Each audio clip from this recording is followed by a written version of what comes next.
আমরা সেই সংসদের প্রথম দিন থেকে আরম্ভ করে আজকের এই দিন পর্যন্ত প্রত্যেকের মুখেই একই কথা শুনছি যে আমাদের নেই নেই নেই। এই বিষয়টা সামনে যেন আর আমরা নিয়ে আসতে না হয়, এজন্য আমি কিছু প্রস্তাবনা এই মহান সংসদের মাধ্যমে যারা দায়িত্বে আছে তাদের দৃষ্টি আকর্ষণ করছি। বাংলাদেশ সহ বিশ্বের বিভিন্ন দেশ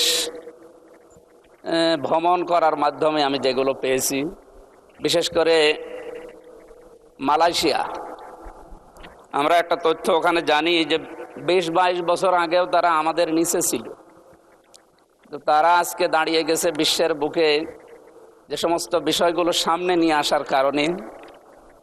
আমি কয়েকটা বিষয় সেখান থেকে পেয়েছি। তার এক নম্বরে তাদের যে সমস্ত জমি জায়গাগুলো আছে, এই বিশাল ল্যান্ডগুলো তারা বিশেষ করে চায়নাকে, তুরস্ককে এবং অন্যান্য আশপাশে যে সমস্ত উন্নত দেশ আছে তাদেরকে আহ্বান জানিয়েছে যে আমাদের এই জায়গাগুলো ব্যবহার করেন, আর আমাদের বেকার যে মানুষগুলো আছে এগুলো কাজে লাগান।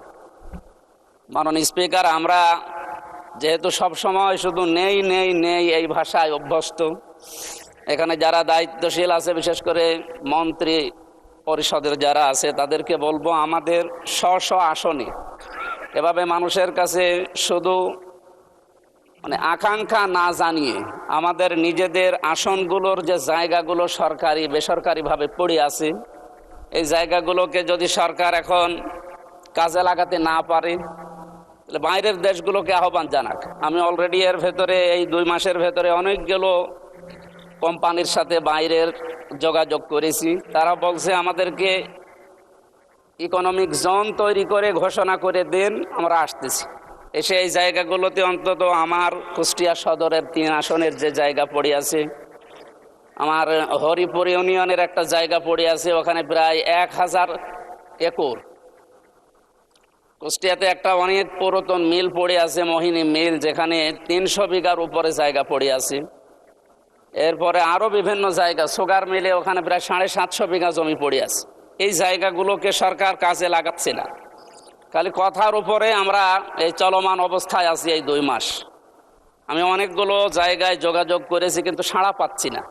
অথচ এলাকাতে যে সমস্ত বিষয়গুলো নিয়ে এখন তোলপাড়, এলাকায় যাওয়া যায় না।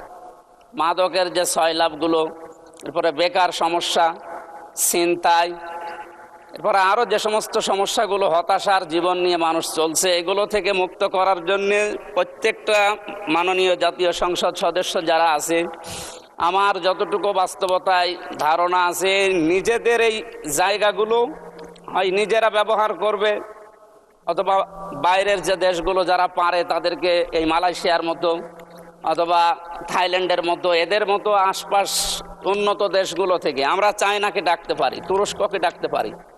এদের মাধ্যমে আমার এলাকায় এই যে জায়গার কথা বললাম, এই জায়গাগুলো যদি ব্যবহার করা যায়, আমার মনে হয় কমপক্ষে 12-13 হাজার মানুষের কর্মসংস্থান তৈরি হবে। আমি বারবার যাই, কিন্তু বিরোধী দলে থাকার কারণে মনে হয় ওনারা গুরুত্ব দিতে চান না, খালি ঘোরাতে থাকেন।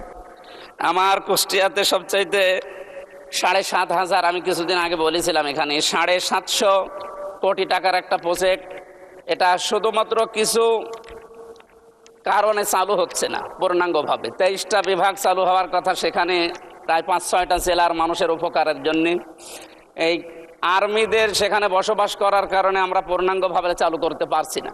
আমি আজকে স্বরাষ্ট্রমন্ত্রীকে আহ্বান জানিয়েছি, উনি আরও সময় চান।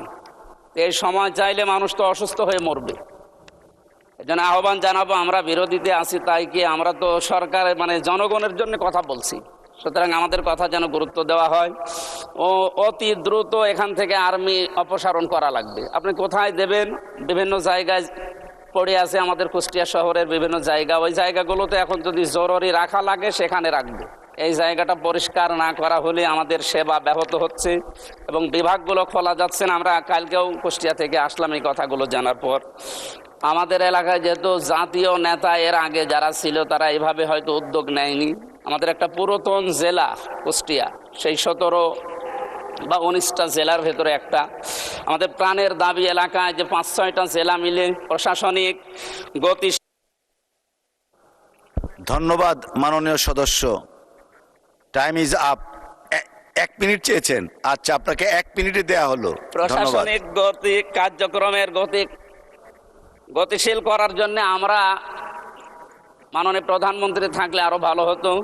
আমরা এই হাউসকে আহ্বান জানাচ্ছি, আমাদের কুষ্টিয়া মিলে 5-6টা জেলা দিয়ে একটা বিভাগ ঘোষণা করা হোক। এটা আমাদের কুষ্টিয়া এলাকার মানুষের প্রাণের দাবি। এরপরে আমাদের কুষ্টিয়া অঞ্চলের সবচাইতে বড় সমস্যা যেটা বললাম, বেকার সমস্যা দূরীকরণে যে উদ্যোগগুলো আমরা